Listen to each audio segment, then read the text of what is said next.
Hey, what's up, Bayou Church? It's your boy, Pastor Griff, and we are in a series right now called By Design, Living in God's Freedom for Sex and Identity. And man, it has been an impactful one, very impactful. We've asked you, hey, ask some questions, and we want to give you some answers. And so here's a question. Let's just get right to it. Is how do couples maintain intimacy both physically and relationally throughout their marriage? And how do we keep the flame lit? I love that last question. If you know me, I'm a fiery guy. How do we keep the flame lit? Pastor Sean in week 2 of this series talks about, man, when a fire gets out of its environment, whether it be a fireplace or whether it be a campfire, it consumes, it burns, it ruins everything. But if we go back to that analogy, once it's in its place, here's 2 things that happen. Hear this. If you don't feed the fire, it'll burn out. If you tend it carefully, it warms everything around it. And I'll tell you this, marriage is like a fire. If you neglect it, the flame will fizzle. But if you protect and fuel it, it'll glow brighter every single time. It'll grow brighter every single time. The Song of Solomon, chapter 8, verse 6 through 7, the writer says it like this. He says, "Let me as a seal on your heart, as a seal on your arm, for love is as strong as death. Ardent love is as unrelenting as Sheol. Love's flames are fiery flames. An almighty flame, a huge torch cannot extinguish love. Rivers cannot sweep it away." So let's just dive in. Let me give you some practical handles, because I think what happens is I was at a conference recently talking to students of how like just cycle of life. You're born, you're a kid, then you become a teenager, you get to college, you think you know love, and then you break up many times, and eventually you get married, you have kids, and then all of a sudden you get to your 30s and people just stop living, they stop pursuing. They're like, we got kids now, we got jobs, and then when they're out of the house, as Pastor Sean has said before, you have no idea who your spouse is because you stop pursuing each other. I said this on another video that you don't drift into devotion, you decide into it. And so I want to give y'all some handles, considering even this passage that Song of Solomon, as it says, like that the fire, rivers cannot sweep it away. It's love that cannot be extinguished. Let me give you the number one. Let me give you one. Number one is this: you've got to feed the flame.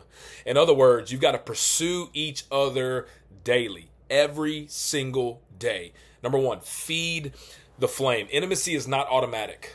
It is cultivated. I'm going to say it again. Intimacy is not automatic. It is cultivated. Little things fuel big love. Notes, dates, eye contact, praying with one another. Those things feed the flame. And what you feed grows, and what you starve dies. You got to feed the flame. You don't drift into it. You decide into it. So you have to pursue each other. Love is not accidental. Love is intentional. And agape is unconditional. So we have to keep the flame burning. And the worst way to do that in this culture, especially in this culture, knowing that divorce rates are over 50%, is it's going to take to rekindle that flame, but you got to feed it.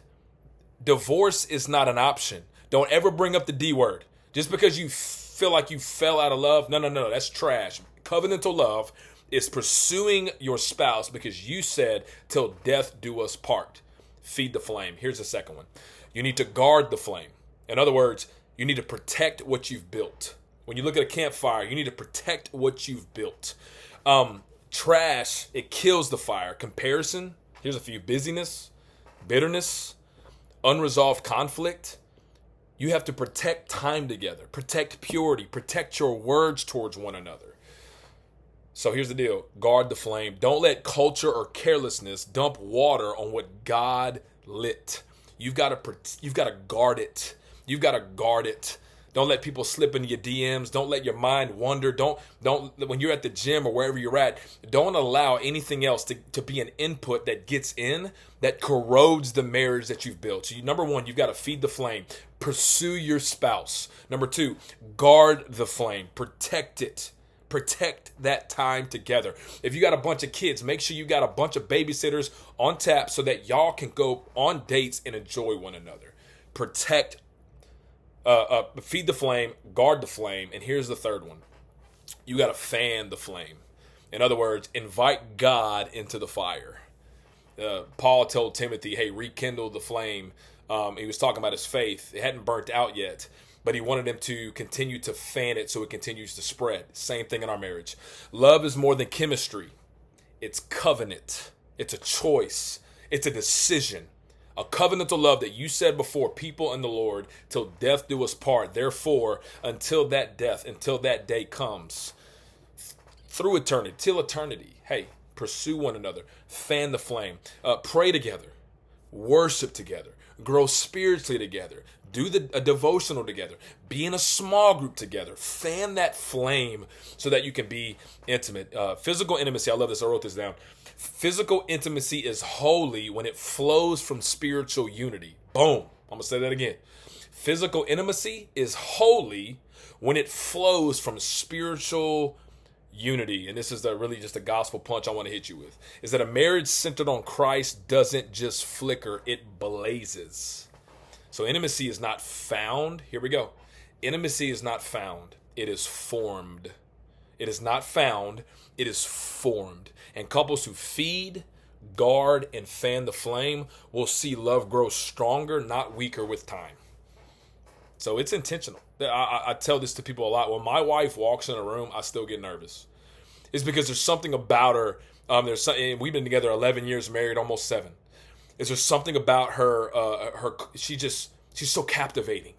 She still makes me nervous. But here's the deal. Those moments when those butterflies might trickle away, I've still got to choose to feed the flame, guard the flame, and fan the flame every single day of my life. So it takes gospel-driven, grace-filled effort to be intentional so that intimacy can continue to thrive when you feel like it's dying. Hey, I hope that helps. Pursue your wife, fan into flame. Don't let that love get extinguished. Tell the enemy to shut up, trust the Lord, and keep pursuing each other. Love you. Thank you for that question.